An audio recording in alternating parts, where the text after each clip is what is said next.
talking about the World Humanitarian Day today. And, it's very, very interesting to, first of all, even backtrack what this whole thing means. Yesterday when we were thinking about having this conversation, Chamberlain, I said it was important to even look up what does it mean to be humanitarian. And if you check the Cambridge Dictionary, it tells you that humanitarian is someone who is involved in or connected with improving people's lives and reducing suffering. Now, the root of this World Humanitarian Day dates back to, 2003 or thereabout, when there was a bombing in Baghdad, Iraq, beg your pardon, that involved the death of the chief humanitarian officer of the United Nations there. Now, this is interesting because I saw a video, a movie actually, where the movie is titled Sergio, and it paints the picture, the story of the man himself, Sergio. Forgot the rest of his name, but I remember that Sergio very well because that's also the title of the movie. And it was really, really touching what this man did. He did everything he could to ensure that he avoided all kinds of international politics in paying attention to the welfare of the human beings in Iraq and the rest of them. And that was the beginning. That the United Nations felt, I think it's about time we really began to talk about this and the sacrifice that the man paid at great disservice to himself, at great personal loss, was actually what began all of this conversation in the first place, because he died as a result of that bombing and a number of other people along with him. So, now we have also seen the kind of effect that all of that has over several people in the world in the process of doing all the things they do to make sure that they serve other people. We've seen a great disservice come to humanitarians in Nigeria, and of course, as a result of the insurgency and all of that. So exactly. So bringing it back home, the importance of some of these things is that, there are certain things that are different parts of society, different people doing different things. There are those who are carrying out some of these duties, the kind of importance we pay to them. Humanitarian issues, the IDPs, the internally displaced people, the returnees. So these are members of society where, we always talk about how society, the fabric, and how society needs to extend that part, that hand, that pat on the back to these kind of people. But those who are carrying out these duties lately have been in danger. And they have been killed, and there have been questions as to this is definitely not the way some of these things ought to be. And that's why the statement released by Fatima Mohammed about humanitarian issues in Nigeria and how the federal government set up this Ministry of Humanitarian Affairs to address some of these concerns. That's why it is very, very important we get it right at that stage, because if we don't sort some of these challenges out and then you have that kind of issue upon us, we're not able to properly handle and coordinate them, you won't find so many people going in to help those kind of people. So those are not the kinds of pictures you want to leave your society with. So we need to spare thought, most importantly, for those kind of people and not just gloss over them, because lives are being lost, as it were. Mark? Well, definitely, Chamberlain. I think that we need to spend certainly more than a thought for those who are on the front lines, because whether or not we accept it, these people are on the front lines. Oftentimes, when we have a crisis, we always want, the emergency agencies to run to our aid. We think that, I don't know what we imagine. I think we just imagine that it's just a name. But oftentimes, these are human beings. These are people who have taken up the pains to sacrifice their time. Yes, it might be a job for them, but I can tell you that it is a sacrificial job.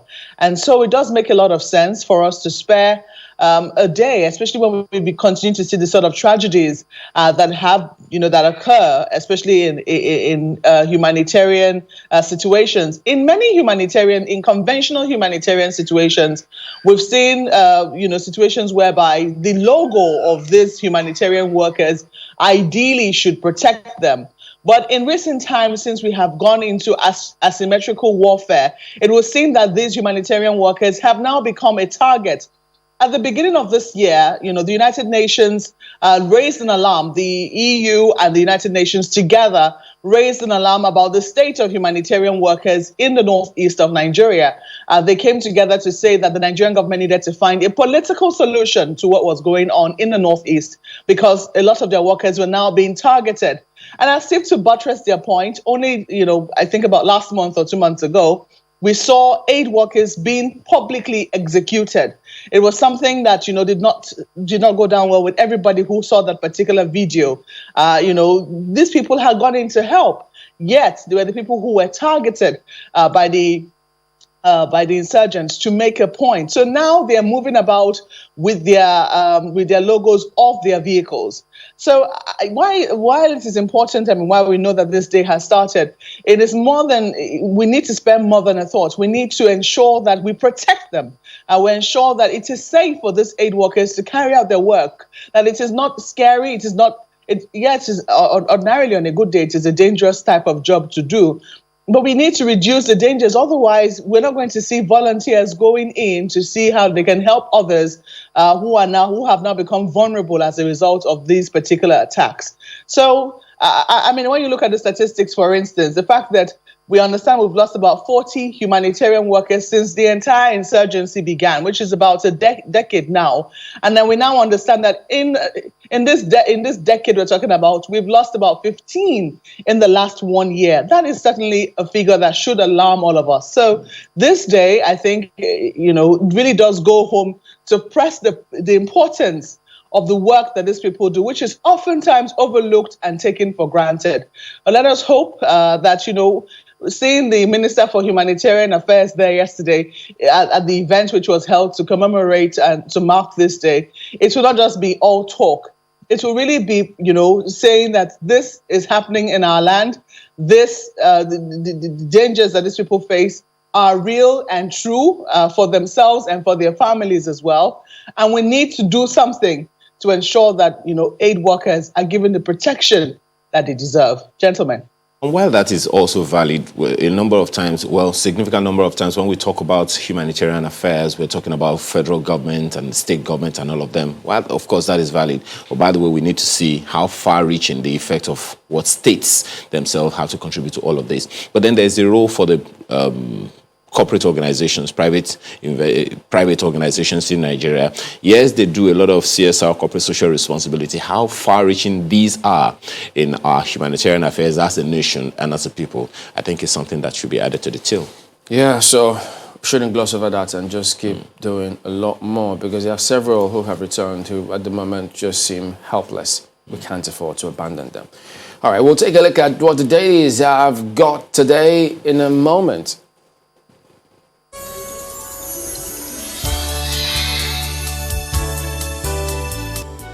All right, welcome back. Let's run you through some of the dailies. We'll start with Nigerian Tribune today. China loan reps to grill AGF finance minister over sovereignty clause. So it is back in the burner. I remember several weeks ago when they had that hearing, when there was so much brouhaha about what is it with this sovereignty clause? How did it get in there? Why did it get in there? Should it be in there? So you've got another installment of all of that on the front page of Nigerian Tribune today. So you might want to check that out. And then rumbling in judiciary over seniority. CJN succession intrigues. You thought it was, a no-brainer? Well, you may have to think again. There's rumblings now. If you thought it was all just laid out how they need to go, well, you might have thought wrong. So that's what you find on the front page here today. Dollar scarcity worsens, forces Naira down. Oh dear, we're back with this again, aren't we? And then that plan to unify the rates. Who knows? Who knows? Generally, we have a very long way to go. Why do I say that? So I was just in a conversation yesterday when I was told that in 1979, the dollar was 63 kobo. 63 kobo, Chamberlain. In the 80s, it was something in the region of 80s. How did we get here? We can't go back to those days now, can we? We need to go back to those days. Well, it's gone with the wind, as they say. So we need to see how do we ensure that, I don't know how what that word means to lots of people when you talk about diversifying the economy. If they compare it with the kind of results they see and the huge focus on oil, the Minister of Mines and Steel were talking about how they need to contribute a lot. And so customs, guys, let me not go there.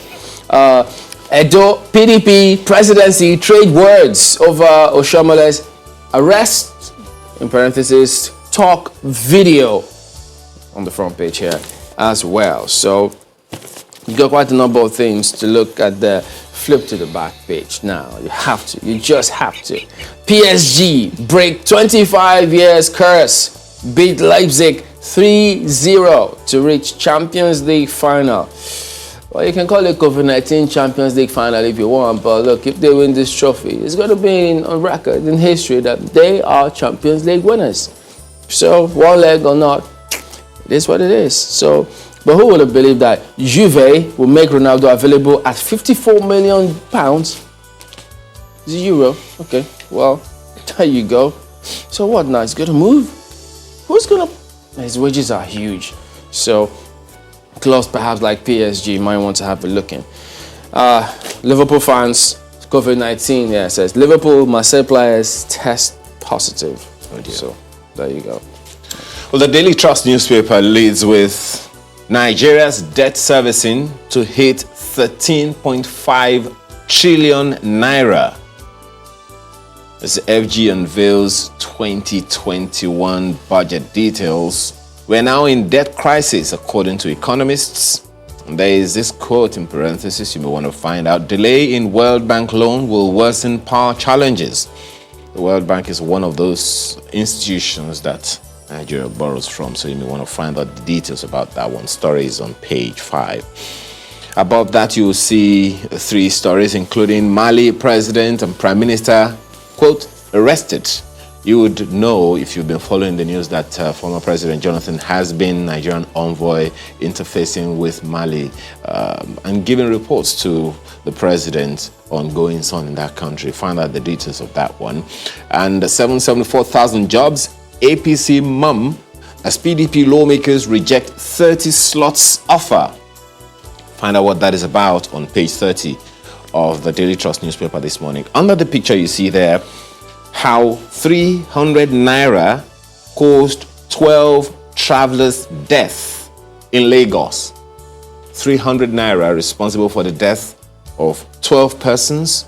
Oh, that's definitely not good news, but you want to find out what that is about. And of course, on page 18, investments to developing countries may plunge by 50%. That definitely isn't sounding like good news, but find out the details of that one. The story is on page 18 of the Daily Trust this morning. That's the Daily Trust today. Okay, let's see now if we can quickly run the Daily Times for you. And you see there, why CBN must stabilize Forex to check rising inflation. It's in parentheses. You might want to know if it's a quote or if it's something you've extracted from somewhere. Page 2 is where you'll find details. I think only yesterday it emerged that the loan that Nigeria is trying to take from the World Bank has been stalled as a result of Forex. The fact that you have different prices of the naira on different markets in Nigeria. They're still trying to harmonize the price of the naira against the dollar in Nigeria, and that seems to be stalling the fact that we are trying to obtain a loan from the World Bank. So you also see the story here, just on top of the nameplate, editorial, high death rates and blood bank issues. It is something that we should take quite seriously. Page 3 is where you find details. A number of stories for you at the bottom. Legislature, INEC, elites in APC, PDP are greatest enemies of democracy. Don't know who's saying that, but you might want to see the story. Presidency, Buhari carpeted over alleged silence on NDDC corruption. Oh yes, we still haven't heard anything concrete from the presidency in that regard, and there seems to be a lot of silence now. Economy says passage of PIB bill will boost confidence of investors in Nigeria, say petroleum engineers. Well, let's not forget that the PIB was divided into a number of bills. I think one of them was passed in the 8th Senate. Whether it eventually received the assent of the president is something that I cannot remember now. But that PIB is still on the front burner, and they're saying attend to it. That's what the petroleum engineers seem to be saying. Let's leave it there for the Daily Times. Okay, take a look at Vanguard next. Keyamo reps in fresh tussle over 774,000 jobs. Reps Minority Caucus rejects 30 slots for lawmakers. Whether reps accept or not, it's irrelevant. Keyamo. Disagreement laughable. Not way to create jobs. That's ascribed to TUC. So, what a scenario, what a picture. And it does appear as though, look, these guys will carry on with some of these things. And so, you thought that, when you heard some headlines, there were some expected outcomes, right? Okay, but now you have this one. So it tells you perhaps what to expect next, moving forward. That's for those of you who are holding your breath. COVID-19, Lagos records 210 new infections as confirmed cases rise to 49,895. So, Lagos had over 200 last time out, and now 210 new infections. So don't forget, you need to take, do what you can, and keep doing it as long as you can, And then, yes, there's some World Bank delays approval for Nigeria's $1.5 billion loan over Naira reforms. This is ascribed to a report. And speaking about the Naira, to dollar, whichever window you want to look at. You may remember what it was 10 years ago, 20 years ago, but I think the instructive thing to also do is put on your investment thinking cap. You've seen the trajectory, so if you can extrapolate, just do something. Look for the opportunities in those things, because there's a trend. Yeah. Is it about to stop? Just look at history and know what to expect. Plain and simple. So, those things are there for us to learn. Absolutely. Okay, look, not about to summarize. Well, look at this at the bottom strip of Vanguard. Yeah. Edo, PDP, APC bicker over tension ahead of polls. PDP stoking religious violence, says APC. We're not inciting religious violence, PDP fires back. 17 Edo Assembly lawmakers allege plot to attack them. They are jesters, says Speaker Okiye. APC governors not sponsoring me against Oshomole, DG Progressive Governors Forum. So, there you go. That's his response to all of what is happening at the moment. But in the meantime, now about Melafia Utomi, flay assaults on freedom of expression. You might be able to connect the dots now, can't you? Let me go to the back page of Vanguard. Oof, spoiled for choice. Okay, Barcelona fire sporting director Eric Abidal, shown the way out now. Simon battles Kalu in League On opener. So, interesting one as well, but there's so much you could just go ahead and relax yourself with. That's Vanguard today. And the Guardian newspaper this morning leads with ATMs dispense 30 trillion naira in 6 years despite errors. 30 trillion naira in 6 years. That's a lot of money. But then you also want to take a look at the riders. Nigerians groan over failing e-payment channels. 70,000 ATM shortfall slows operations. Poor network downtime deepen crisis. This is coming at a time we're shooting for a cashless economy. And dispense errors in Nigeria highest globally. All of these details you will find on the inside pages. ATCON tasks banks on redundancy infrastructure. Now, if you look at that chart there, it shows you that the highest, the year in which we've had the highest number of ATM transactions is 2018, with 875.5 million ATM transactions in that year. It's lower in 2019, but the amount of money transacted within those 2 years are the same. And you know where over 70% of that comes from? Or occurs, perhaps. Let me use the word occurs. So this is really something to explore. But then I think the troubling thing, or something that should give us concern there, are those errors, because it can they just look at figures now, but when you look at the effect on those small businesses, it's quite a lot. Right under those images you find there: stalemate in UNILAC crisis as ASU joins fray. Varsity teachers urge probe of sack of VC, announce own software to tackle corruption in schools. That story continues on the inside pages. Right under the nameplate: soldiers take over in Mali as talks fail. Find that story on page 3. Don't dare scrap amnesty, Clark warns FG. And of course, surging gold prices, bad news for oil and opportunities for Nigeria. That should be exciting. It's on page 18.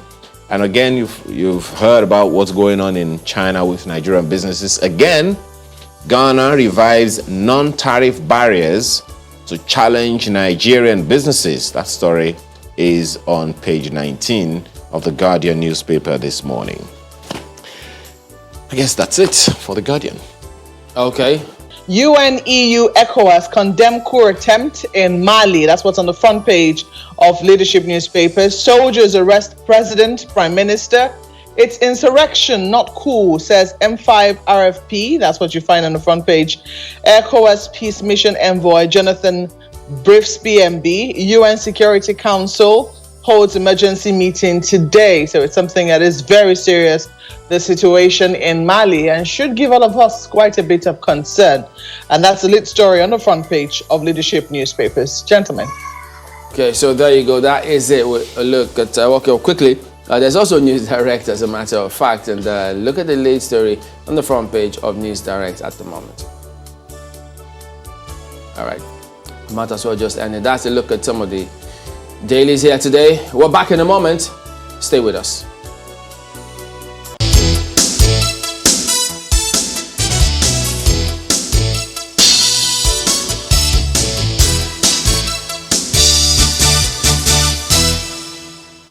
Welcome back. So to discuss some of the issues raised in that report, which you've seen, we'll have Senator Ayo Arishe, who is the former chairman, Senate Committee on Privatization, joining us from Abuja. And then we'll have Mr. Yvier Richards, who is the Executive Director, Corruption Observatory, also joining us online. Good morning, gentlemen. Thank you for joining us today. Let me start with you, Senator Arishe, because... Good morning. Yeah, looking at... Morning, Chairman. Good morning. From what people saw in that report, and perhaps what they might have read, because at the moment now, the latest perspective which we see that some of the members, they say they are aggrieved members, are raising concerns about this probe, saying that the chairman is going beyond the mandate. So in terms of the approach, how this is being carried out, for those who think that, look, from what they've seen, they may not get any meaningful end to this. Senator, do they have a point?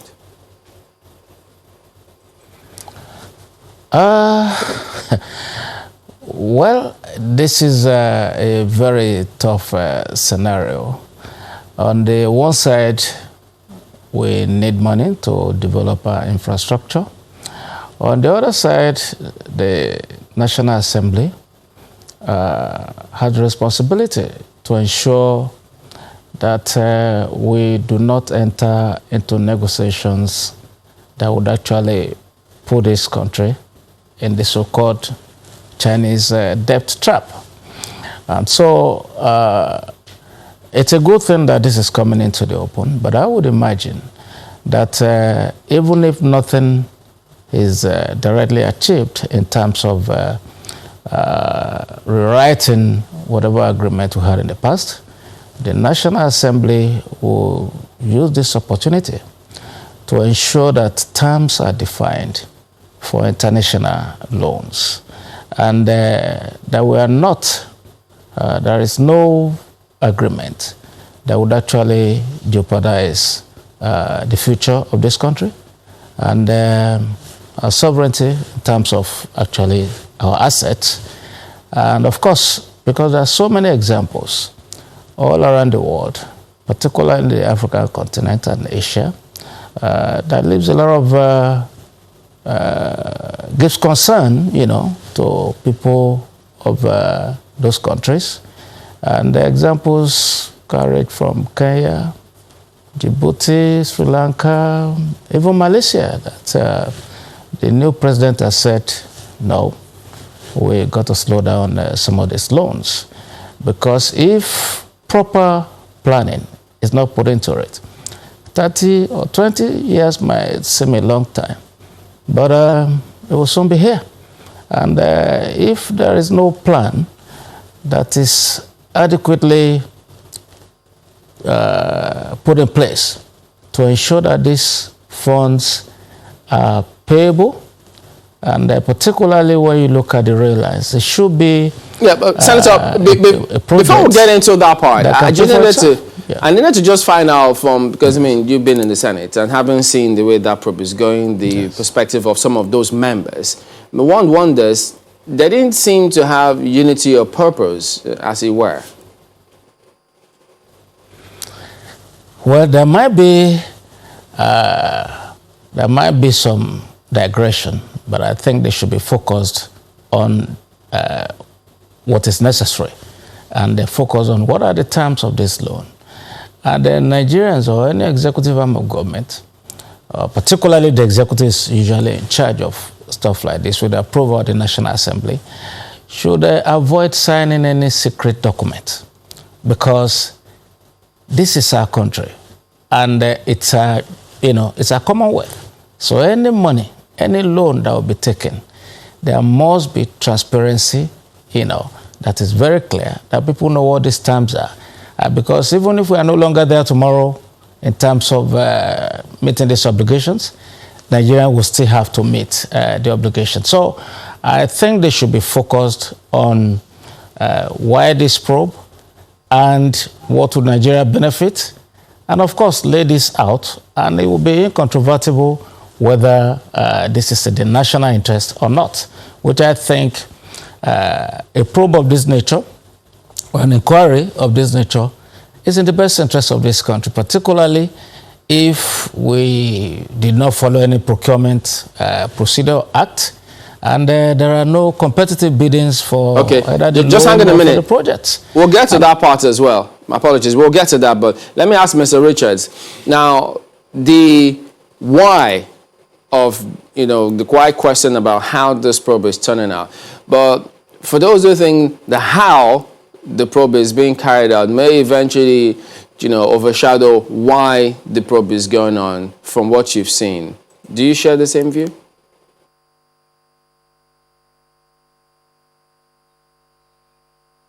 Quite frankly, I think that, and I hope very, very strongly, that this Committee on Treaties is allowed to properly do its work.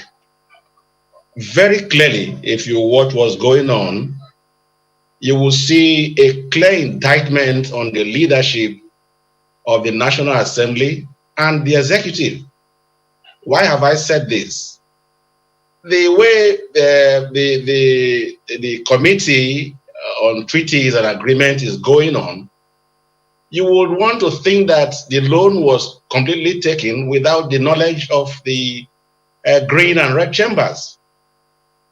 So what I see that is playing out is the fact that the process for obtaining international loan was breached.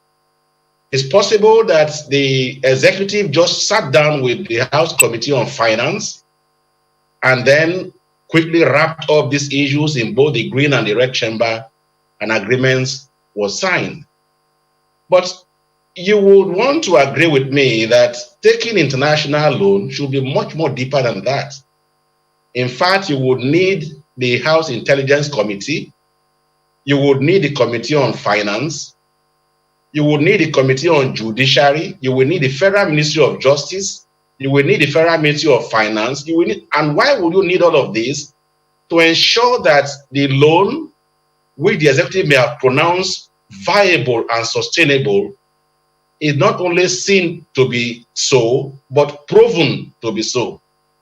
Now, a loan will be viable if it can repay itself, and all that plan will be laid out. But a loan can also be viable and not sustainable. A loan will be seen to be sustainable if the risks involved if the opportunities are much more than the risks.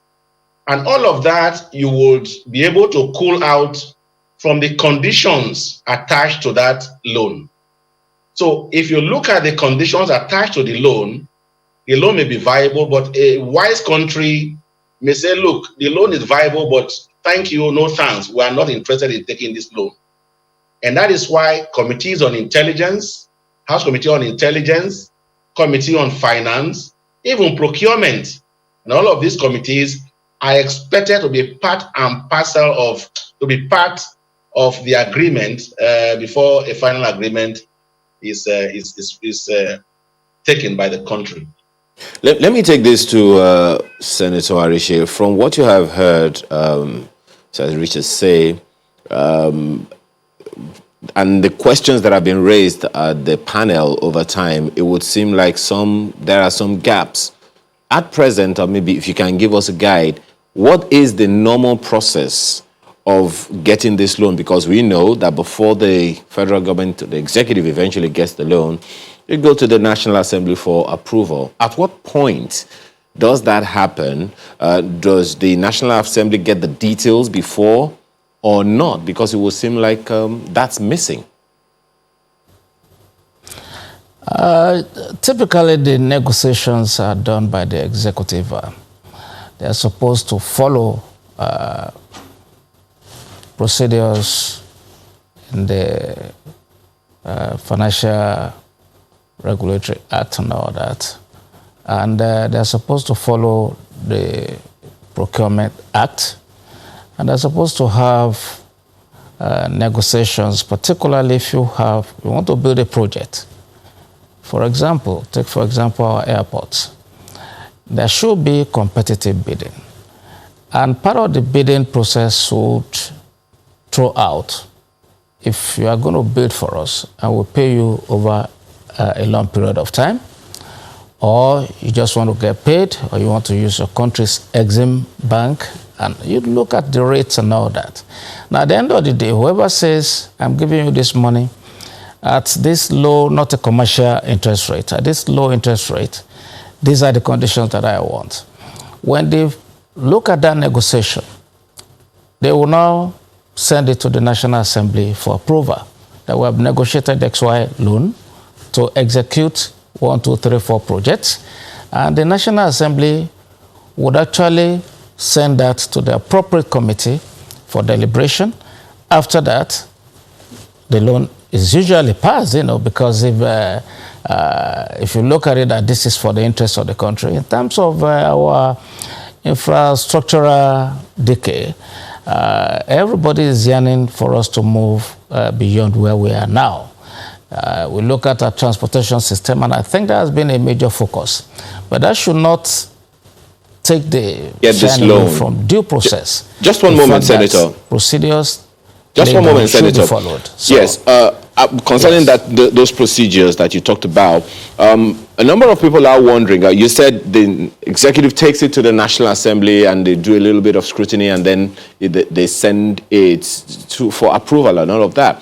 But the question that's been asked over time is the details of the loans or of these agreements do not get to the National Assembly before the passage, and which is why some of the revelations that are coming out now from this inquiry by the House of Representatives is a little shocking. Shouldn't the National Assembly also get the details before approving the loans for the executive to get it? In a full democratic setting, and for some loans, that should be the norm. But I think most of these Chinese loans, as we have studied from country to country, they are shrouded in secrecy. And they convince the people that, okay, hey, look at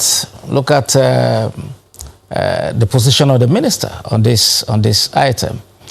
It appears like, yes, we're like beggars, we have no choice. We must take, whatever is thrown at us in terms of some of these soft loans, to say. And because the issue of secrecy normally surrounds most of the loans from the experience of other countries, from China. So if we are going to take their loan, some of these conditions will be thrown at us. And they, on the basis of that, would actually probably look at the deliberation. These are the conditions. Maybe there will be an MOU before the actual loan agreement, stating that, okay, this cannot be disclosed. So in many situations, you find out that when government changes hands, they now begin to see some of the lacunas and lapses in the agreement signed, But that's why I said it is still the prerogative of the National Assembly to say, look, these are the kind of international loans we can take. And that will be the law. And if you want to take an international loan, the National Assembly, at least the relevant committees, must know the details of what we're going into, because they represent the people. So as a result, we look at it that, okay, this is the past. How do we move forward from this situation? Because we had not made a law that has made it illegal for us to sign any secret document for a loan, for an international loan. I think it's about time we get to that, because many people are just learning some of this. They don't even know what exactly is this sovereign, the fact that we have to give up our on some items, on some properties, or some maybe land or whatever. You must say you are waiving your immunity, on some of these loans. And that has been the pattern almost in all the cases that I've gone through. You sign that, then the Chinese will give you money. But the major area of concern, which we're even not looking at, is the fact that what is the arrangement for technology transfer? I just listened to the minister now saying that he has 500 and something Chinese working, whereas we have maybe some thousands of Nigerians, maybe 20,000. But what is the salary of those Chinese, and what compared to the 20,000 that we have hired in the country? So some of these are defined areas that we have to look at and define what we need. Because I've had to have some transactions with some Chinese people. When they brought the number of people they're bringing into the country, the kind of salary, and the salary they are proposing for Nigerians, I just said, hey, I just can't deal with it. Because some of this, it takes experience to understand that, look, these people are here for their interest. It's not so much that they love Nigeria so much so, but we do require money. If we are not able to get it from IMF, from the World Bank, or from US Exim, or European Exim, or German Exim, then we look at the best that we can get in terms of negotiation from the Chinese. But I look at it. Speaking about negotiations, people don't know. Okay, and we're not aware. Let me bring it to take it to Mr. Richards concerning whether people know or what they know or don't know. Now, we understand that the committee they've invited finance, justice ministries to come in and shed some light on some of these things. Now, the first, hopefully, are you of the opinion that perhaps when the Minister of Justice speaks about the sovereignty clause, when he sheds light on that, then that may suffice? And then the concerns raised by the minister that this loan is in jeopardy, the works, because the impression is given is that the lender is of the opinion that the country is together on that request. And if they see that we're not together, we're divided about that request, they might just pull the plugs because it may not go well for them. What do you think about that? Chamberlain, I listened to the senator speaking from Abuja. and the points he had raised concerning the secrecy of some of these loans that come from China. I saw a figure of $500 billion going to Federal Ministry of Works and Housing, going to Ministry of Communication and Digital Economy, going to Police Affairs. And you were talking about secrecy. Public information is for public consumption, except if it is classified. And I do not see any reason why a loan agreement or a clause in a loan agreement should be a classified information. That's one. Now, if there is a process in place for this country to obtain an international loan, and that process is breached, automatically that process is corrupt. Corruption is the slightest deviation from the agreed norm with an ulterior motive.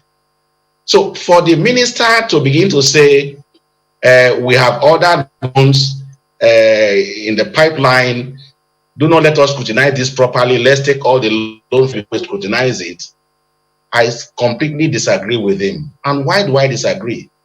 I was here in Lagos about 1986 when Vanguard signed the SAP, took the SAP loan.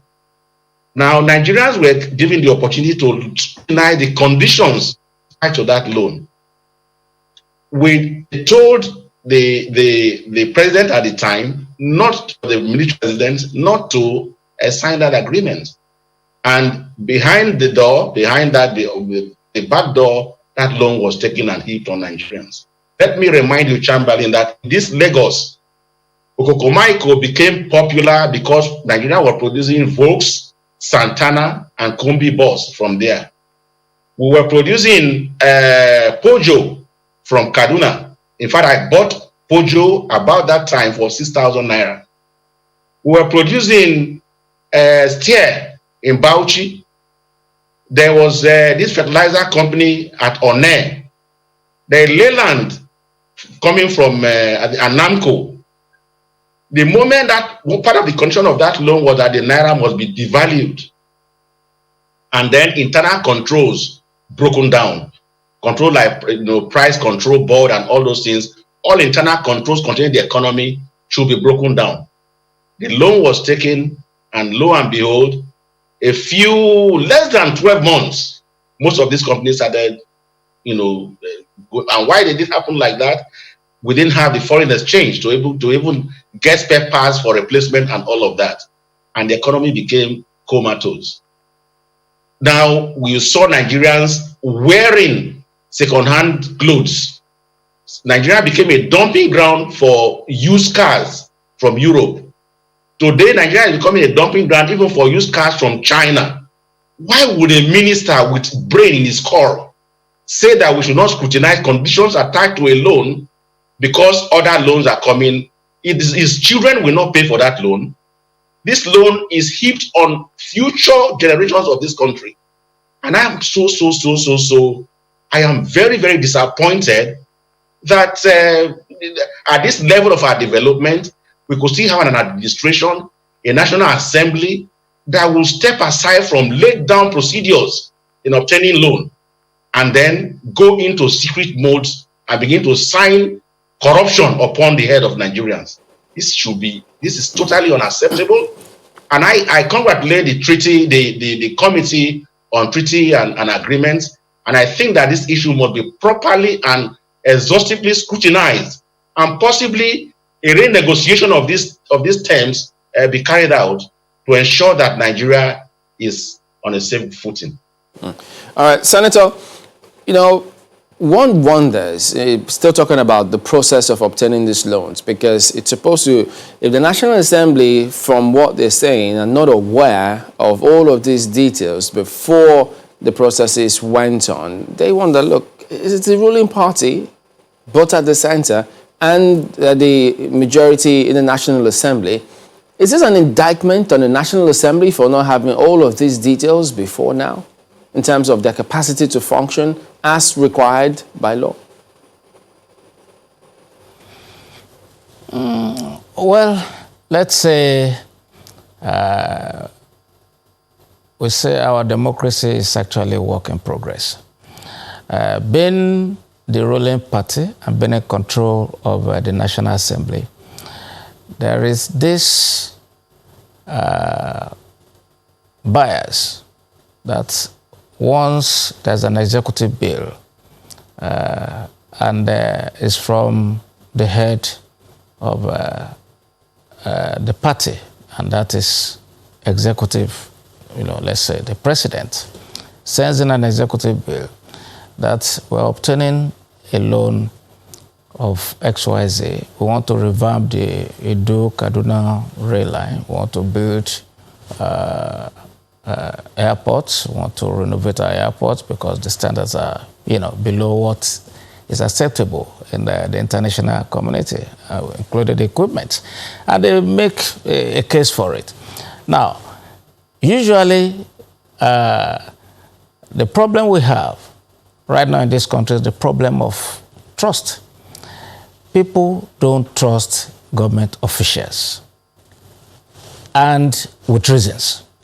And so because of that, you find out that because of the party affiliation, when a bill comes to the National Assembly, and everybody wants to show that, okay, this government has done something. These are things that we require without any question. And no one would expect that the request coming from the executive has not actually followed, because there are already acts. There's a Procurement Act. There is, if you are borrowing international money, it must come to the National Assembly. That's a given. And so if any arm fails to perform the functions, but once the request comes, it's taken for granted that everything has been looked into. And all that will be discussed is that, okay, we have this request from the executive arm. The government wants to take this money to do this, to do that, build the dam, do all, So the details of the contract will no longer be the issue that the National Assembly will be looking at that point. And we are not saying that this is right or wrong, but of course, expressions like this, what is coming from the Committee on Treaty and international loans, is a welcome development, no doubt. And that's why we're having the discussion. All right, so Senator. What do we gain or what do we just benefit a minute after this discussion? Okay, we'll let you conclude your thoughts when we return in just a moment. Please stay with us.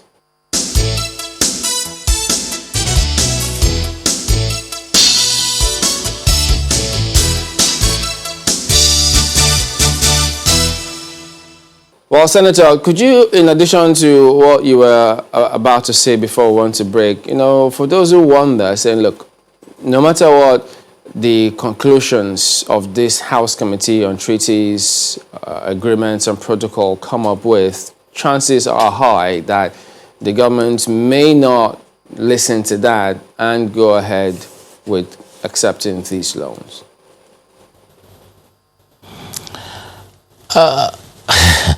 Well, let me say that by itself, taking loans to develop our infrastructure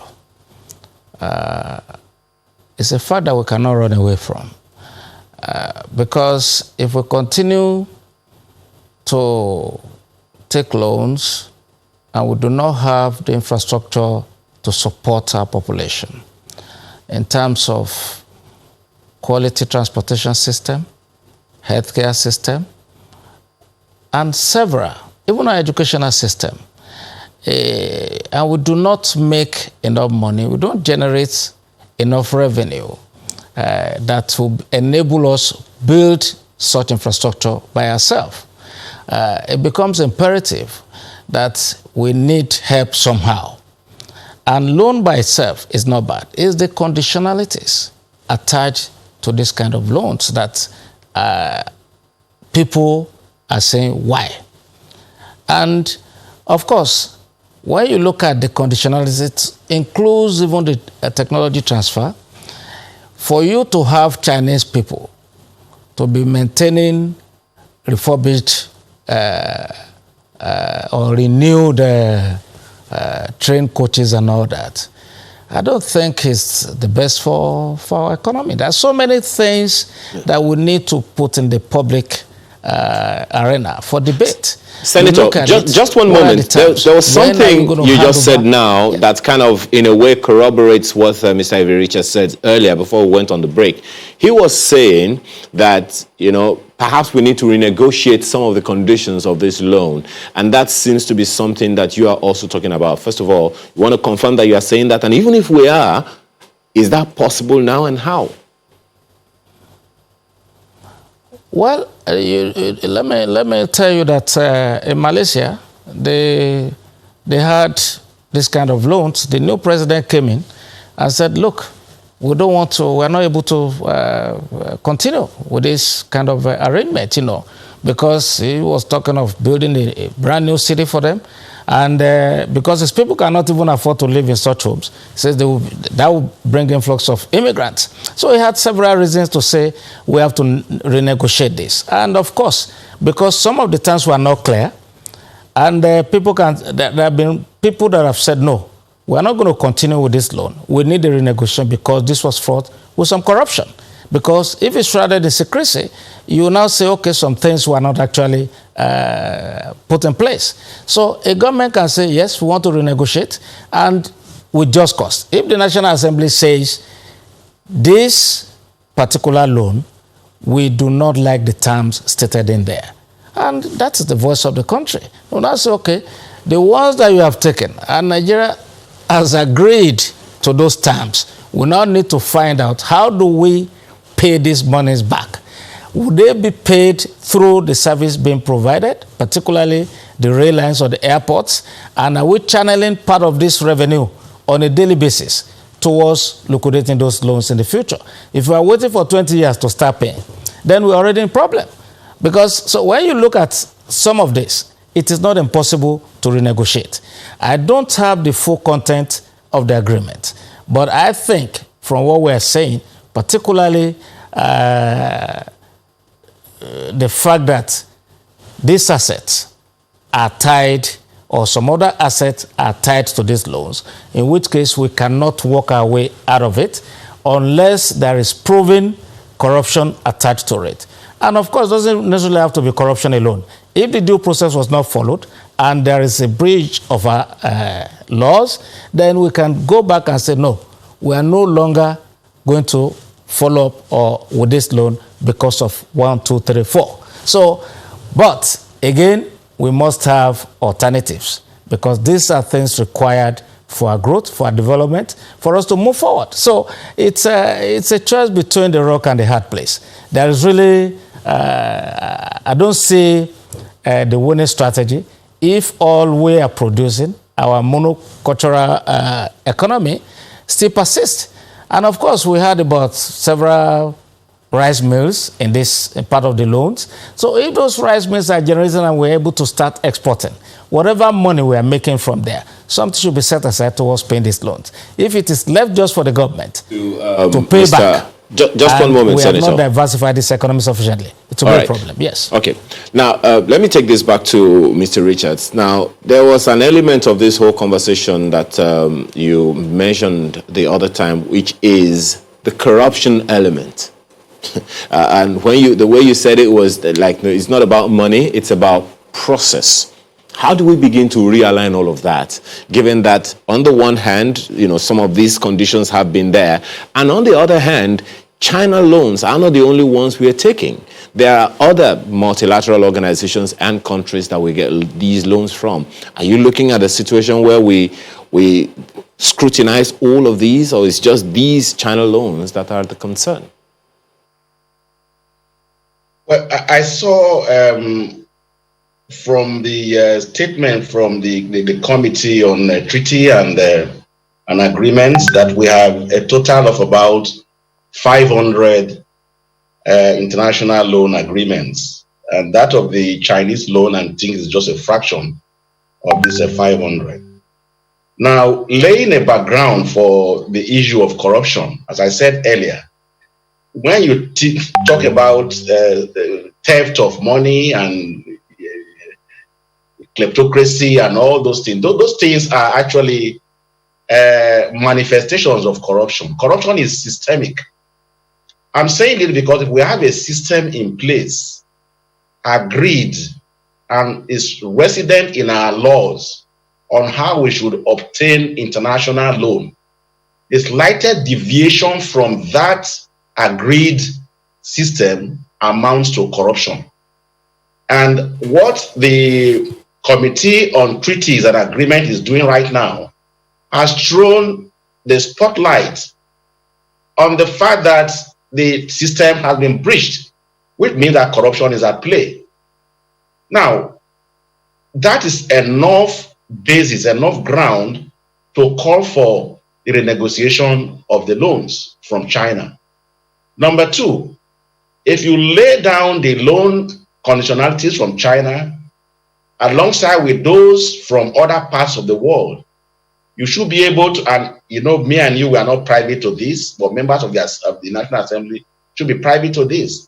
You should be able to look at side A and look at side B and look at what is missing in side A and what is missing in side B. From that, clear judgment can be reached to say that, look, we will need to renegotiate this loan.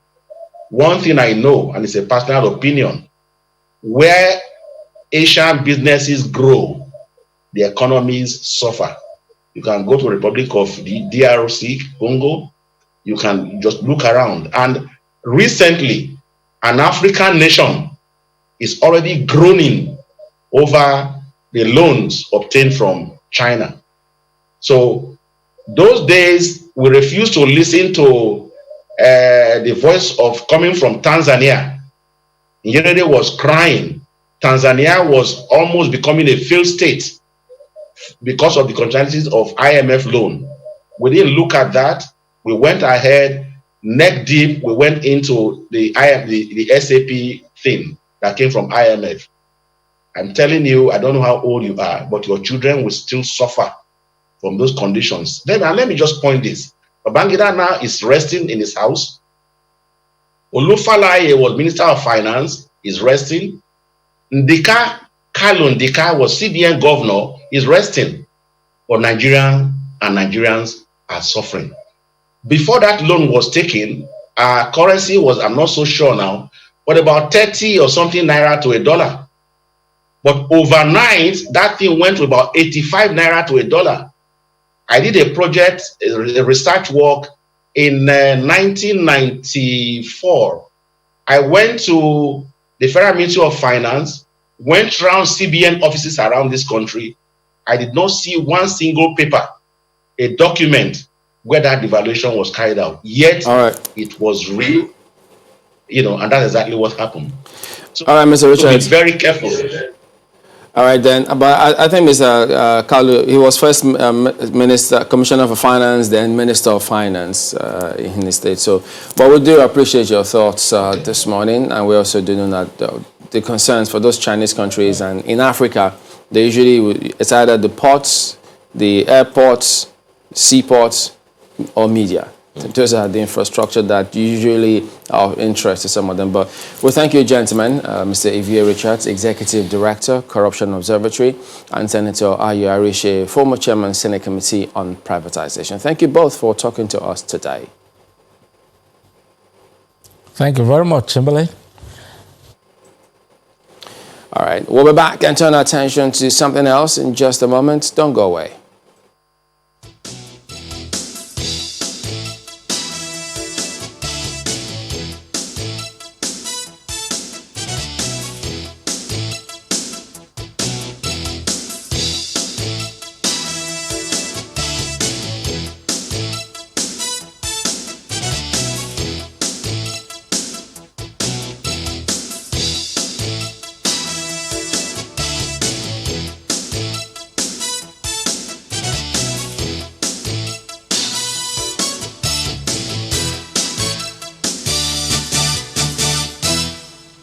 Welcome back. Well, yes, indeed, we're turning our attention now to politics in Edo State, just ahead of the forthcoming governorship elections. We've got Honorable Pali Iriase joining us via Zoom. He is the Secretary of APC Campaign Council for Edo State. And beside him, we've got Darlington Okwebolo, who is a member of the Media and Publicity Committee of the Obaseki Campaign Council of PDP. Gentlemen, thank you both for joining us today. Thank you. Honorable Iriase, let me start with you. The rhetoric coming from both camps gives, of course, a lot of concern. Many wonder, look, from the look of things, it does appear as though there will be some violence, that voters will be apprehensive. And you both keep blaming yourselves as to why this is the case. Give us your impression. Why is this so? Why can't we have peaceful build-up with a lot of emphasis on peaceful elections? Thank you. When you have nothing to campaign with, you want to do a lot of underhand things, including violence, in order to shut up those who want to ask questions. I'm happy that they are going around 192 wards. That is the PDP. Now they are trying to market a sitting governor who by April this year received over 350 billion naira net up to April. In 2019 alone, he had received just for 1 year, 94.2 billion. And what was handed over to him by the previous administration was an already accomplished urban renewal, which he needed to build on. And the hinterland was yearning also for a continuation of the rural development that had been started, but that didn't happen. And in order to cover up this, they had, over a year ago, started preparing for this violence. Training camp in Okada is well known to those who are discerning and have been following what the government in Edo State had been doing. Most of the youths that were being trained as thugs and, assassins are from places, and we know some of them. We know most of them. So if you also recall that just recently, the deputy governor in the state came on air to say that assassins were in town. And here is a deputy governor who sits together with the governor in the Security Council of the state.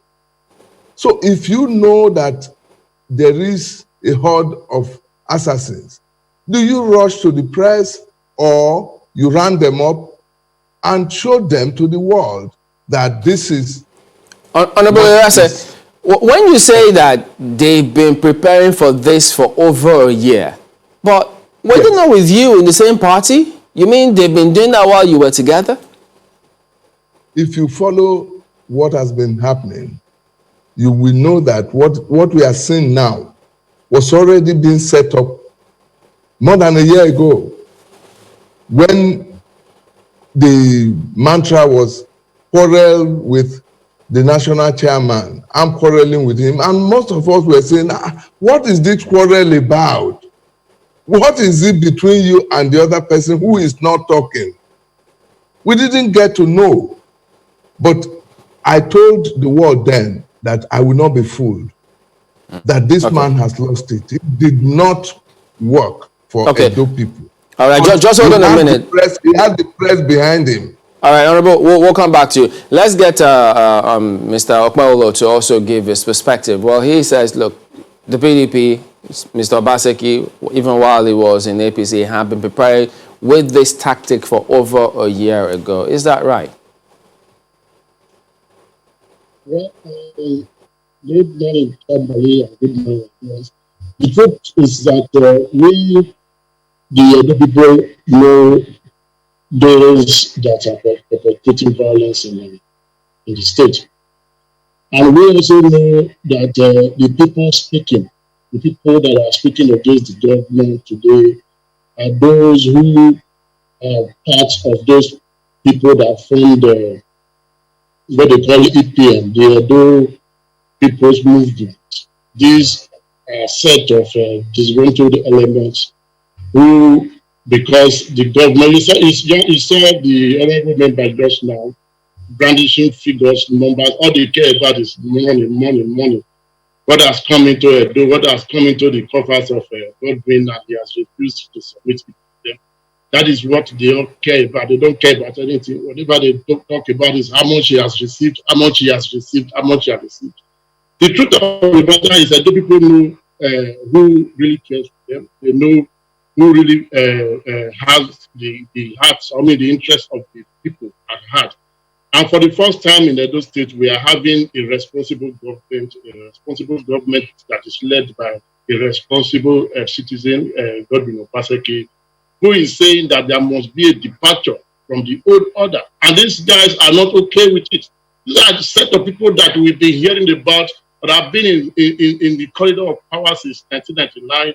And a new set of people, a new order is coming into the state, and they are comfortable with it. So just two things. Two things that he raised. First is that he was categorical when he says that Mr. Obaseki, the party, they've been preparing for this for over a year. And he gave examples of the narrative, the rhetorics that had happened while the fracas between himself and the former chairman, national chairman of the party went on. And secondly, he also did say about the deputy governor, who he says, look, if there are indeed assassins in town, shouldn't they just let the police authorities arrest them rather than come to the media? He says that is an attempt to sensationalize the matter. Could you respond to both? You know, when you have information that is as critical as that coming from somebody that is the deputy, the number 2 citizen of the state, is an information that must be taken very, very seriously. And when we talk about violence in Edo State, we know whose doorstep they reside. In Edo State today, we know those that are patronizing the tigers and the lions of Edo State, those who call themselves that they are the lions. And we saw their candidates patronizing with them, even encouraging them, telling them you have the capacity to do wonders in this polling unit and go to the other polling unit to do wonders. You even have the capacity to move from one polling unit to another ward to local government. So if we see people like this talking, you know, it's just they're trying to shift the talk to another man. Godwin is not known for violence. Godwin, that you know, is a gentleman, and he has nothing to do with violence.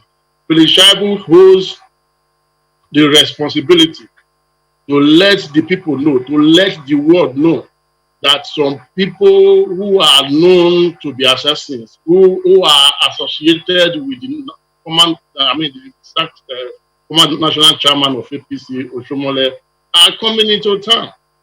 Philip Shaibu cannot just go and begin to organize how to arrest them. And all. You therefore have to get the people at alert. And the people of those states thanked him for that. Everybody was appreciative to Philip Shaibu of what he has announced to the state. So if they come out and say we have been preparing, or Obaseki has been preparing, when did Obaseki join PDP? If Obaseki has the point here, Mr. Okabalo, the point that in the conversation that Honorable Ekweremadu was rendering is that the deputy governor threw that information to the public. Why not to the police? Why not to the police? So that these people who are likely to foster unrest in the city, in the state, can be rounded off. Excuse me, I have the deputy governor on tape. I have him on record when he was talking about this information. And he rightly said that he has informed the authority, he has informed the police, and he has informed the DSS.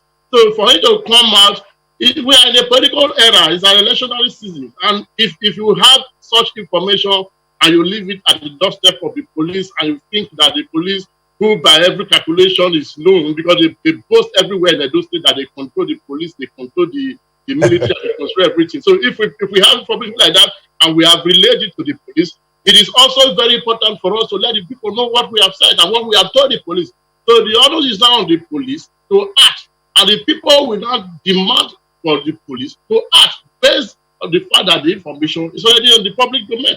So we will not sit down because we know what they are doing. Don't forget, Philip Shapu has been very, very close to the chairman. The former chairman. He knows every trick. Forget about the lies they are telling. Edo people know what is on ground. Edo people know what is on board. And I can tell you categorically that they are not talking about performance. What they are talking about is the refusal of the governor to play ball. The refusal of the governor. Tell any man today to come out with issues that are issues that people want to hear. Not that 300 billion has come into Godwin's account, he has not done anything with it. How do they know that he has not done anything with it? The way they sit in Abuja and then there is no local government in Edo State that has not received the developmental stripe of Godwin. and it's just starting. It's just one moment. It's just done 4 years. Just one moment. Just one moment. Let me take this back to Honorable the other time. Well, of course, you've heard him. I don't know if you would want to react to that, because according to him, the deputy governor has already given that security information to the police, and it is left to the police, to do the needful. But then there is the concern, gentlemen, and I would like to begin with you, Honorable, that most of the things that we have been hearing from both camps, as my colleague said earlier, has just been rhetorics. No one is really talking about what their candidate intends to do for the state that has not been done, or that is not being done. Why is this rhetoric so? Because the concern is there is a lot more about violence or threats of breakdown of security, as opposed to what service you want to offer to the state. May God bless you, my brother. The truth about the whole rhetorics, as you call it, is that Edo people have been plundered. They don't want that to be out there in the public domain, but the public know. He who feels it knows it. In the media space, Obaseki has done fantastically well. If you are in Abuja, Lagos, and you are following the national media, you are bowled over by, the so-called voice performance. We are Edolites and we are here. And I'm happy for one thing, that all of us are laying claim to Edo people. And we are moving around the state. We know the reception we are getting. And he talks about there is no local government where nothing has been done. I come from a local government in Edo State. I said, he who feels it knows it. I'm not just banding figures. These figures were taken straight from the website of the Ministry of Finance, Ministry of Budget, and the Nigerian Bureau of Statistics. I have been talking about this, revenue tracking, because those people need to know that they are being plundered, and this government is given only to propaganda, and there is nothing on the ground commensurate with what has come. Somebody is talking about, we are talking about money. Why won't we talk about money when election by a sitting government should be based on what you've done before people start listening to further promises? We've been regaled with promises in the past. I was in the forefront of those who sold Obaseki to the electorate, and I am deeply sorry for it, because the impression he gave is quite different from the reality on ground. I made whopping contributions by myself, both in finance and in terms of personal physical efforts. Now, if I come out and I say I do not endorse him anymore, and indeed I'm campaigning against him, it speaks volume. Not people whom he has just brought on stage right now. We know what we are talking about. Edo is given to developmental politics. I come from Onwa East. Let that fellow there name one thing that was done in Onwa East that is worthy of campaigning with. So let's quit these rhetorics.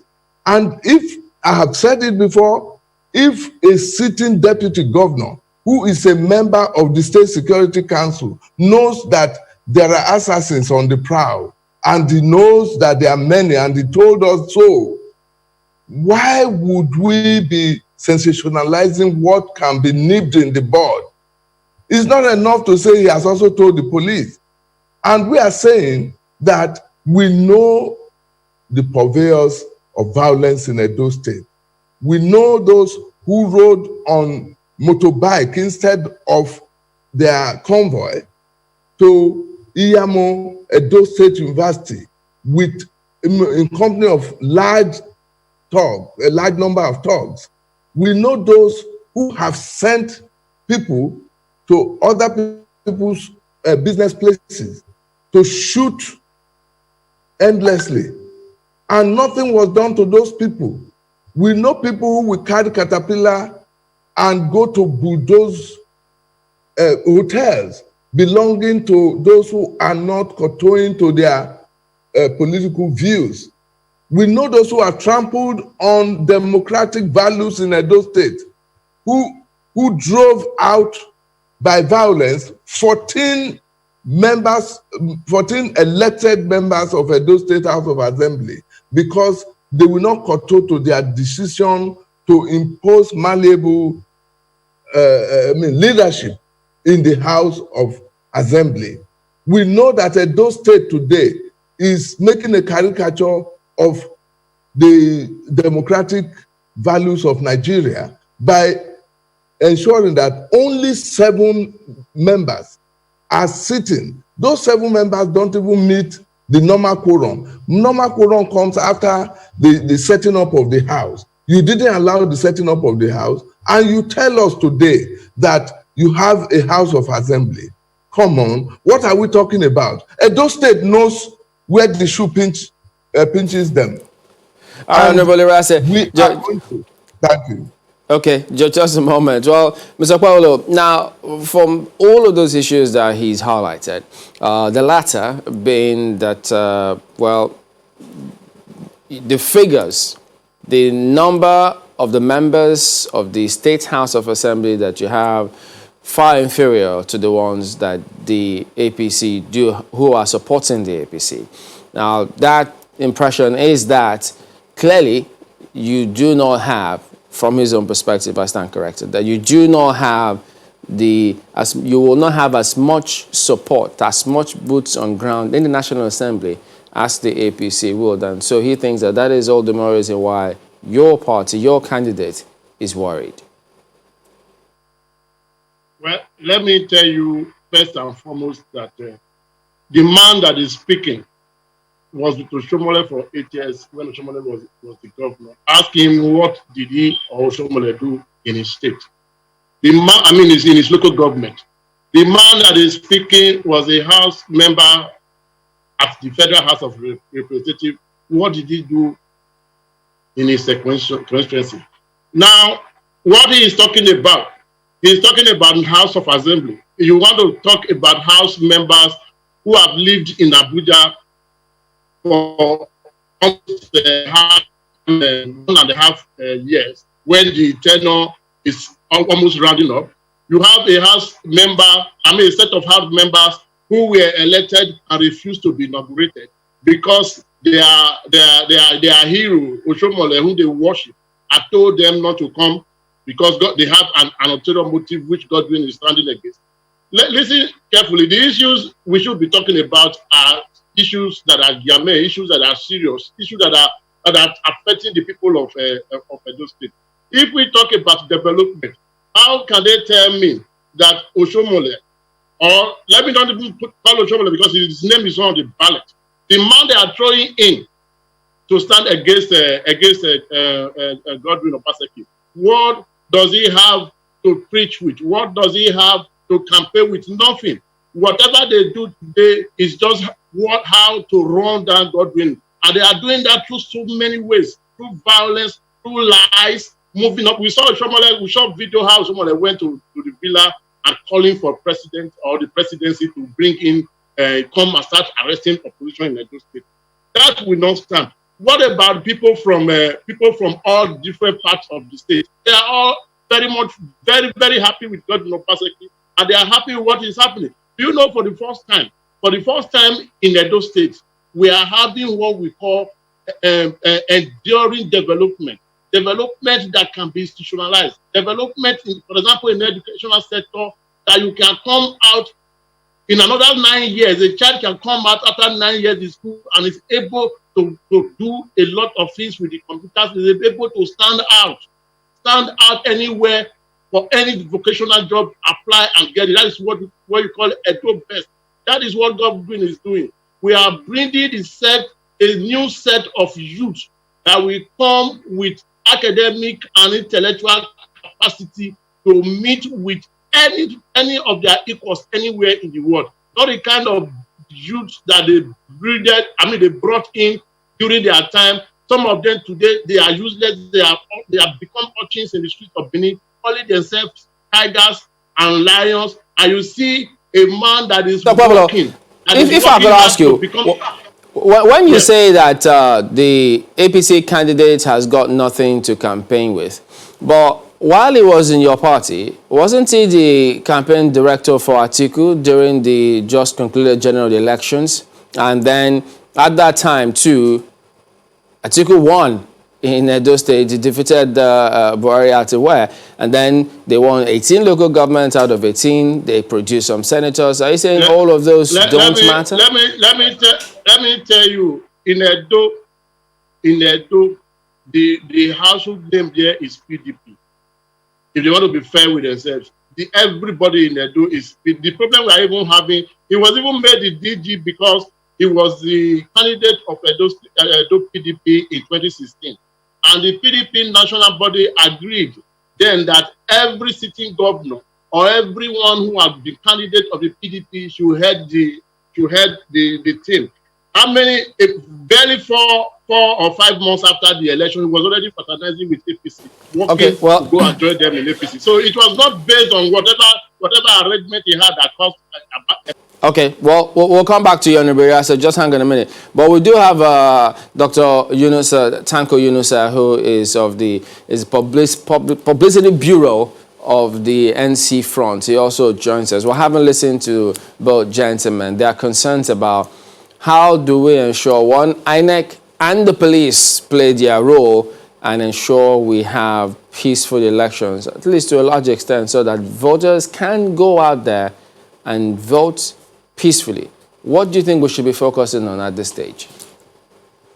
Well, I'm very elated with the level of discussion and information being shared to the public and the Nigerian police and any security outfit that is ready to make sure that we have peaceful election in Edo State.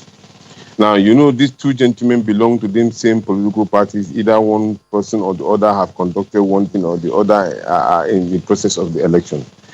One thing is clear. There's what I call the triangle of fate for anybody who wants to conduct contest election in Edo State. And this triangle of fate includes the INEC itself, the security, and then the electorate. My concern more is on the electorate. Because number one, INEC has put up a fantastic document, 17-page document as published by this Danish newspaper. And it talks about the issue of the COVID-19, how election can be done and all. So we must commend INEC for that effort. Then secondly, we must look at the issue of security. We don't want to have a situation that we had in Kogi, where 37,000 policemen were displayed in that particular election, and yet few thugs were able to displace the police as reported in that particular period. Now, we have itemized about 3 local governments. You remember, Edo has 18 local governments, and then INEC has already mapped out like 20,000 staff to work with them in that election, and then they have 2,627 2,627 years polling unit to deal with a population of voters of 2,210,000. Now, 2 million, at the end of it, we may have an election that may be decided by certain few people, maybe 600 or 300, because of the electorate being afraid of violence.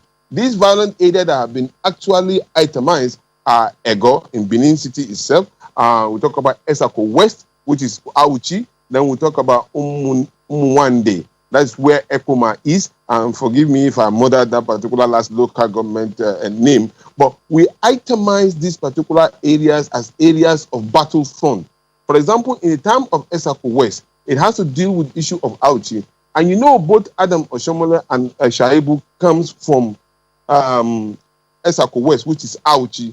And that confirms to you one of the things that one of the commentators was saying, that there are the deputy governor have made pronouncement as regard to level of heightened tension and possible violence. Now, what we want as observers and at the same time preparing our own, the National Consultative Front has formed up a task force of 14 people joining with our partners in Edo State to ensure that the narrative change, and then we are able to encourage the voters to come out, because we have to be careful. At the end of it all, if the electorate are being targeted because they are highly enlightened electorate in Edo State, we must confirm that. And then people are ready to vote for the candidate of their choice. They must not be intimidated. They must not be put into a pressure position in which that they will be running helter-skelter.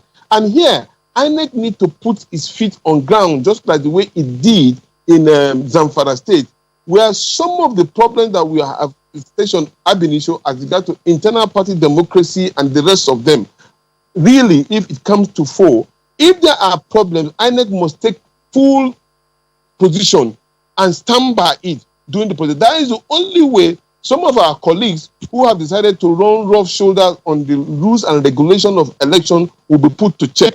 Because Edo is critical for us in the National Consultative Front, for all Edolites, and then for all Nigerians. Because Edo is going to be put into the map so that violence cannot take supreme. We cannot have reputation of what we That's saw what we need to Bayelsa and that's what everyone would like to see happen, as a matter of fact. We must encourage INEC and its affiliates, especially in the area. Just hold on a minute, Dr. Tanko. Let me get back to Honorable Iriase. He was supposed to get his perspectives in before we came on to you. So we hope we can sort that out now, or it's sorted now. Honorable Iriase, well, the question I did put forward, I don't know if you heard it, is that, well, they say there's no way that your candidates can, win an incumbent without necessarily using the state apparatus. Federal might, as they call it. Thank you. Am I with you? Yes. Yeah, okay.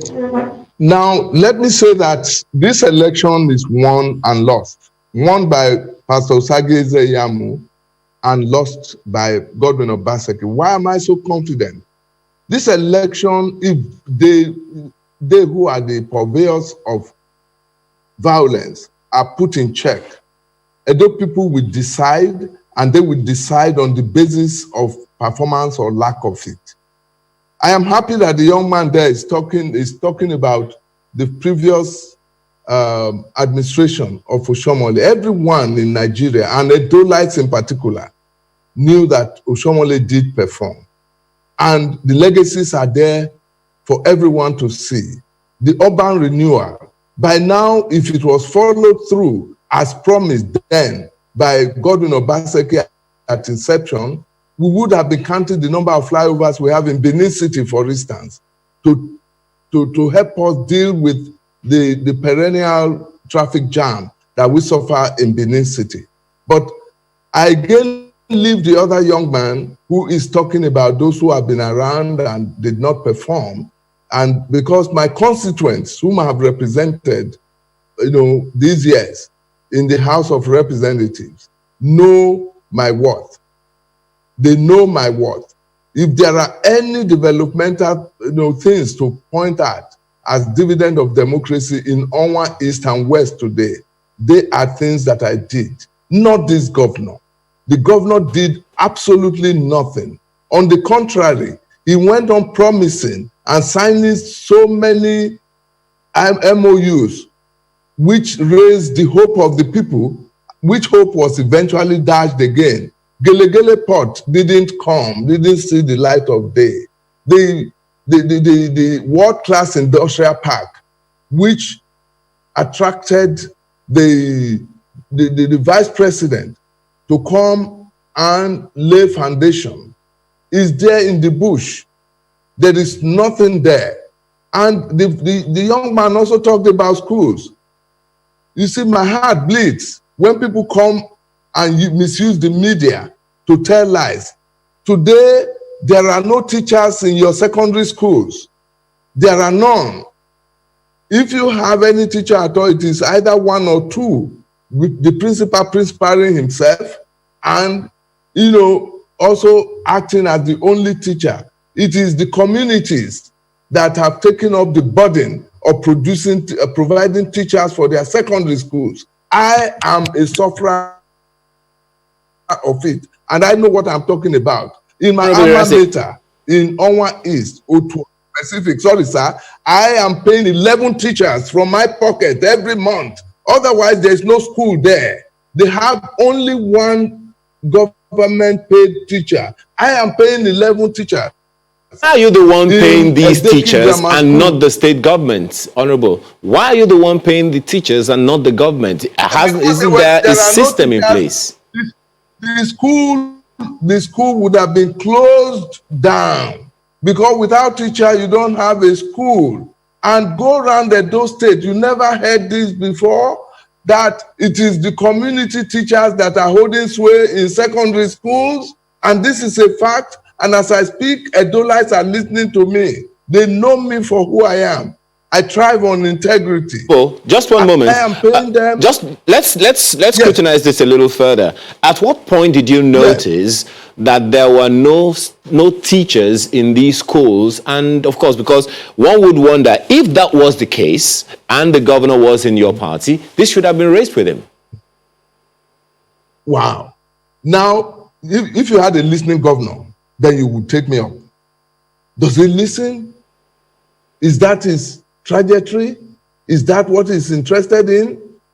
What have I to say? A hospital that was completed, and when I was in the House of Reps, I used my constituency funds to fully equip that hospital, just to open it and make it functional. This man did not. What have I got to say? He who feels it knows it, man. And we are going to speak with our ballot. With our ballot, we will speak with it. Okay, Mr. Ekweremadu, having heard specifically those local governments that he's spoken about, are you aware of this? Well, yes, we'll get him to speak specifically, respond to that particular issue that he has raised, and perhaps the hospital as well. So, Mr. Ekweremadu, could you go ahead and tell us, why is this the case? Are you aware? Because he said this is his own local government. Let me tell you, first and foremost, if he is paying teachers in his local government from his own pocket, first of all, that is an indictment on him and the government he served. He was the secretary to the government of Oshomole. Ask him how many teachers did they employ that Godwin came to sack when he came to office. Ask him that. How many teachers did Oshomole employ that Godwin now came in and sacked? So we should be looking at things. You know, these people, they come to lie. They like I said before, they are disgruntled people. No, Mr. Ekweremadu, what he said is, at the moment, he is currently paying. That is why I'm asking. That's why I'm asking you. Is that at the moment? Government is continuum. Did Oshomole government that he served as secretary of the government, did they employ teachers in his local government? So are you saying because they didn't employ, the government is now looking the other way now? No, because he's lying. Because he's lying. That is not correct. What they are saying is to give a dog a bad Okay, to how many teachers are in that local government now then? It's local government. I wouldn't know how many teachers are there, but whatever he's saying today is. So how do you know he's lying? Because I know that in Edo State today, teachers are among the top people clamoring for the return of Governor Obaseki. Teachers in Edo State today are in their best frame of mind ever since the accession of governors in Edo State. This is the same set of people that get trained and retrained. This is the same set of people that there are clips everywhere where you see them jubilating. What is the situation, Mr. Pablo? What is the situation with Gelegele Port? The Gelegele Port situation is not something that you come within 4 years. Agreements have been signed. The problem with them is that they are not used to all this due process. They are not used to it. They say your governor just signs MOUs. That is what they don't understand. That is, I am surprised that the honorable member here, as intelligent, as educated that he is, that he will come here and begin. Oh dear. Okay, well, I hope it's not the same for all of them because, yes, we'll get back to him hopefully, and Honorable Era said to, because the points that he's spoken about. Do we have him back now, Mr. Pablo? Are you okay? Okay, Mr. Rase, could you go ahead and because he says that in the first instance when you were SSG, that didn't happen, even though there are questions concerning all of these things. Well, the issue is what is on ground now. I will not come to national television and lie. I will tell you what I know, and it is for you to cross-check and know who is lying and who is telling the truth. I want to assure you that this election should be allowed to be based on issues and not propaganda.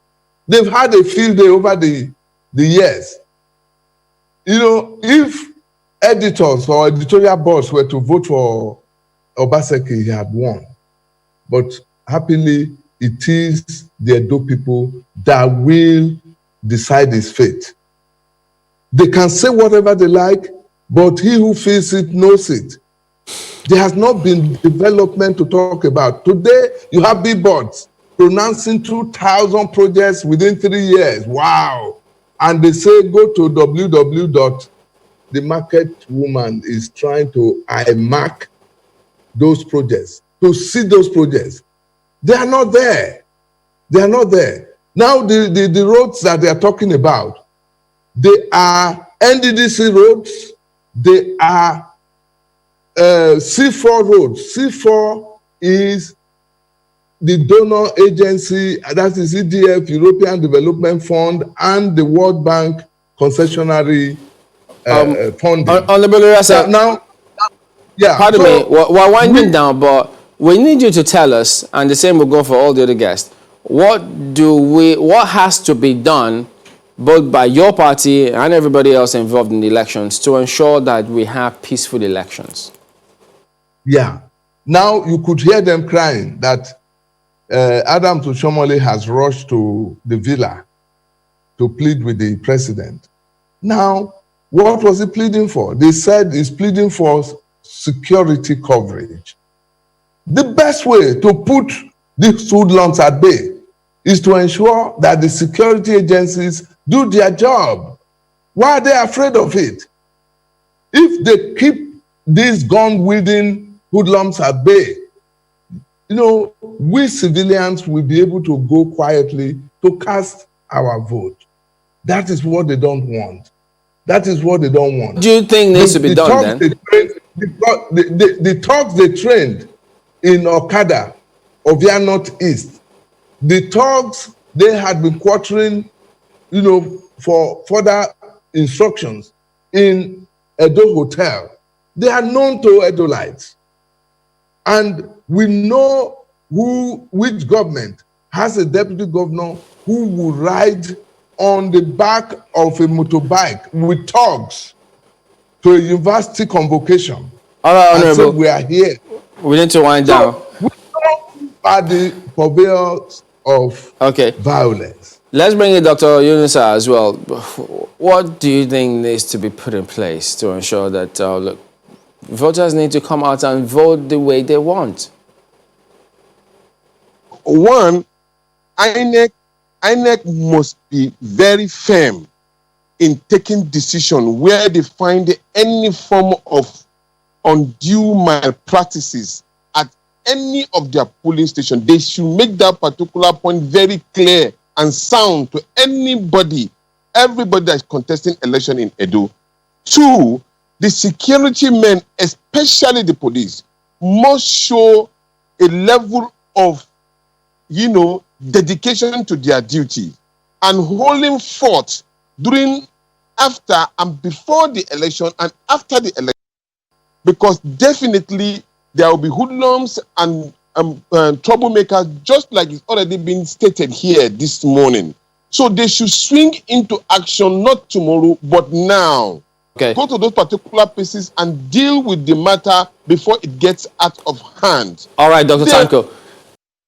Mr. Paolo, could you then tell us your perspective, what needs to be done to ensure that we have peaceful elections as we wind down?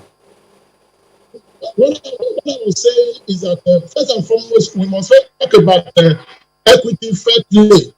Equity, fair play, and justice in the law, where we have received massive, wicked, and deliberate marginalization. I'm talking about the Edo Central people, where in the last, since 1999, when this democratic dispensation started, we have had a set of people that have ruled us for quite a number of years. As we speak, those South, where Governor Bazeki is from, with these 4 years completing in November, they will have ruled for 8 plus, whether it's 12 years. And we are having a man that is coming from his angle again, that is telling you he wants to come and rule and stay for another 8 years. That means by the time he is leaving office, God forbid, because I know he's not going to win, by the time he's leaving office, Edo South will have done 12 consecutive years at Edo in a state where we have other ethnic nationalities. Meanwhile, I don't know where this gentleman is from, have had their 8 years. Edo Central, where I am from, the Esan Nation, we have had just 1.5 years. We need to go at this point in time.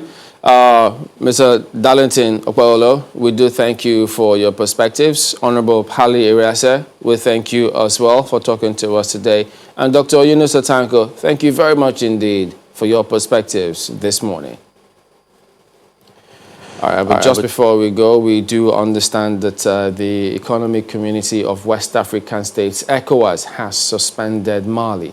Well, we're getting that information, but we will bring you more updates on that as we get them. But don't forget that there's been some development over time. Former President Goodluck Jonathan is a representative. He's been briefing President Buhari about the developments going on. He briefed him yesterday. So they've been on that matter, trying to see whether or not the other parties concerning those who disagree in Mali can pull together and form a unity government. But ECOWAS has not accepted the terms that some of the factions have brought up.